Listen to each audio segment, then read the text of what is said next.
যে মানুষটি দীর্ঘ ৩৫ বছর ধরে আমেরিকা আর ইসরায়েলের চোখের ঘুম হারাম করে দিয়েছিলেন, যার একটা ইশারায় পুরো মধ্যপ্রাচ্যের রাজনীতিতে ঝড় উঠত, যে মানুষটি একটি অকেজো হাত নিয়েও ইরানকে পরিণত করেছিলেন এক অপ্রতিরোধ্য পারমাণবিক পরাশক্তিতে। শেষ পর্যন্ত তাকে থামানো হলো প্রকাশ্য দিবালোকে, খোদ নিজের বাসভবনে এক ভয়াবহ বিমান হামলার মাধ্যমে। হ্যাঁ, বলছিলাম ইরানের আধুনিক ইতিহাসের সবচেয়ে প্রতাপশালী, ভয়ঙ্কর এবং একই সঙ্গে রহস্যময় নেতা আয়াতুল্লাহ আলী খামেনির কথা। কিভাবে এক অতি সাধারণ পরিবারের সন্তান হয়ে উঠলেন পুরো একটি দেশের একছত্র ভাগ্যবিধাতা। বিপ্লব, কারাবাস, রোমহর্ষক হত্যাচেষ্টা থেকে শুরু করে ৩ দশকের অবিসংবাদিত রাজত্ব। কেমন ছিল তার এই দীর্ঘ ও কণ্টকীর্ণ পথচলা?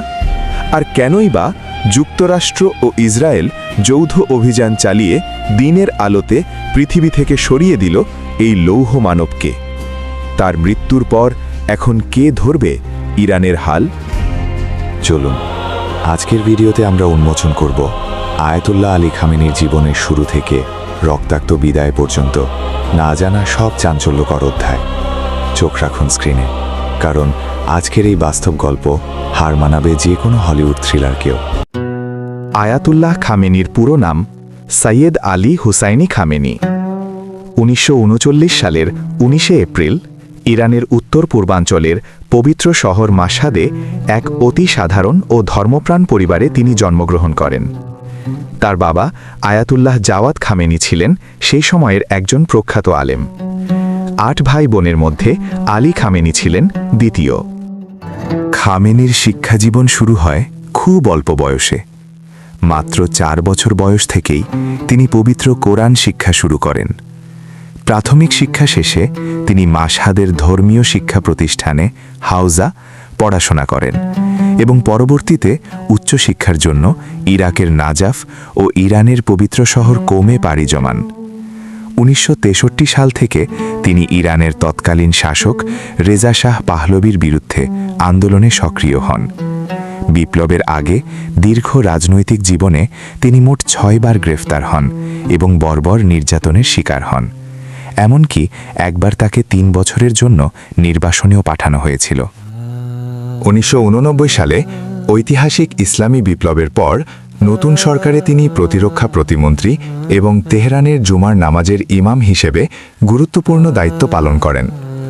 এরপর ১৯৮১ সালে তিনি বিপুল জনপ্রিয়তা নিয়ে ৯৭% ভোট পেয়ে ইরানের তৃতীয় প্রেসিডেন্ট নির্বাচিত হন এবং ১৯৮৯ সাল পর্যন্ত এই দায়িত্ব পালন করেন। ইরানের সবচেয়ে শক্তিশালী সামরিক বাহিনী IRGC গঠনে তার ভূমিকা ছিল অপরিসীম। রাজনৈতিক জীবনে শত্রুদের লক্ষ্যবস্তুতে তিনি সবসময়ই ছিলেন। ১৯৮১ সালে এক মারাত্মক বোমা হামলায় তিনি গুরুতর আহত হন। এই হত্যা প্রচেষ্টা থেকে তিনি প্রাণে বেঁচে গেলেও মারাত্মক আঘাতের ফলে তার ডান হাতটি চিরতরে অকেজো হয়ে যায়। ১৯৮৯ সালে ইসলামী প্রজাতন্ত্রের প্রতিষ্ঠাতা আয়াতুল্লাহ রুহুল্লাহ খোমেনির মৃত্যুর পর আলী খামেনিকে ইরানের দ্বিতীয় সর্বোচ্চ নেতা বা সুপ্রিম লিডার হিসেবে মনোনীত করা হয়। দীর্ঘ ৩৫ বছরেরও বেশি সময় ধরে তিনি এই পদে অধিষ্ঠিত ছিলেন। তার এই দীর্ঘ শাসনামলে তিনি ইরানের সামরিক বাহিনী, বিচার বিভাগ এবং গণমাধ্যমের ওপর পূর্ণ নিয়ন্ত্রণ বজায় রাখেন। তার নেতৃত্বেই ইরান পারমাণবিক শক্তিতে সমৃদ্ধ হয় এবং মধ্যপ্রাচ্যে নিজেকে একটি শক্তিশালী আঞ্চলিক পরাশক্তি হিসেবে প্রতিষ্ঠিত করে। আয়াতুল্লাহ খামেনির রাজনৈতিক ও পররাষ্ট্রনীতির মূল ভিত্তিই ছিল পশ্চিমা আধিপত্যের বিরোধিতা। তিনি সবসময় পশ্চিমা শক্তি, বিশেষ করে যুক্তরাষ্ট্র ও ইসরায়েলের ঘোর বিরোধী ছিলেন। ইরানের অভ্যন্তরীণ রাজনৈতিক, বিচার ব্যবস্থা, সেনাবাহিনী থেকে শুরু করে পররাষ্ট্রনীতি সবকিছুই আবর্তিত হয়েছে তার চূড়ান্ত সিদ্ধান্তের উপর ভিত্তি করে। খামেনির দীর্ঘ শাসনামলের শেষ দিকে এসে ইরানের পরবর্তী উত্তরাধিকারী কে হবেন তা নিয়ে ব্যাপক আলোচনা শুরু হয়। সম্ভাব্য উত্তরাধিকারীদের তালিকায় সবচেয়ে এগিয়ে ছিলেন তৎকালীন প্রেসিডেন্ট ইব্রাহিম রাইসি। কিন্তু ২০২৪ সালের ২০ মে এক মর্মান্তিক হেলিকপ্টার দুর্ঘটনায় যিনি নিহত হন। এরপর আলোচনায় আসে খামেনির দ্বিতীয় ছেলে মুজতবা খামেনির নাম। তবে শিয়া মুসলিম ধর্মীয় রীতিতে বংশানুক্রমিক বা বাবা থেকে ছেলের হাতে ক্ষমতা হস্তান্তরকে ভালো চোখে দেখা হয় না। এছাড়াও আলী রেজা আরাফির মতো সরকারি অভিজ্ঞতা সম্পন্ন আলেম, মোহাম্মদ মেহেদি মীরবাঘেরি, হাশেম হুসেইনি বুশেহেরি এবং হাসান খোমেনির নামও এই তালিকায় উঠে আসে। আধুনিক ইরানের সবচেয়ে প্রভাবশালী এই নেতার সমাপ্তি ঘটে এক অভাবনীয় পন্থায়। আন্তর্জাতিক সংবাদ মাধ্যমের প্রতিবেদন অনুযায়ী 2026 সালের 28 ফেব্রুয়ারি প্রকাশ্য দিনের আলোয় যুক্তরাষ্ট্র ও ইসরায়েলের এক যৌথ বিমান হামলায় তিনি শহীদ হন। খোদ ইরানের ভূখণ্ডে তার নিজস্ব বাসভবনে এই প্রাণঘাতী বোমা হামলা চালানো হয়। পরদিন 1 মার্চ 2026 তারিখে আনুষ্ঠানিকভাবে তার মৃত্যুর ঘোষণা দেওয়া হয়। আয়াতুল্লাহ আলী খামেনির এই আকস্মিক ও রক্তাক্ত বিদায় শুধু ইরানের জন্যই নয়, বরং পুরো মধ্যপ্রাচ্যের ভূ রাজনীতিতে এক বিশাল ভূমিকম্পের জন্ম দিয়েছে। 35 বছরের লৌহকঠিন শাসনের অবসান ঘটিয়ে তিনি হয়তো বিদায় নিয়েছেন, কিন্তু রেখে গেছেন এক চরম অনিশ্চিত ভবিষ্যৎ এবং বিশাল এক ক্ষমতার শূন্যস্থান। এখন পুরো বিশ্বের নজর ইরানের দিকে।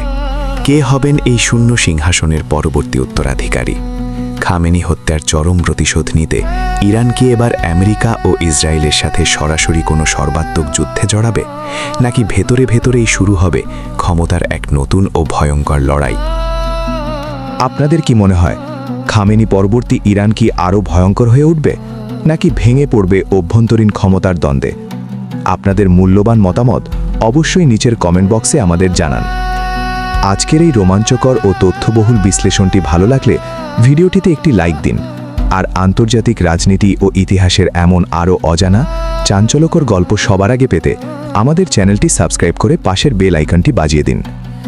দেখা হবে পরবর্তী ভিডিওতে নতুন কোনো রহস্য বা ঘটনার বিশ্লেষণে। ততক্ষণ পর্যন্ত ভালো থাকুন, সুস্থ থাকুন।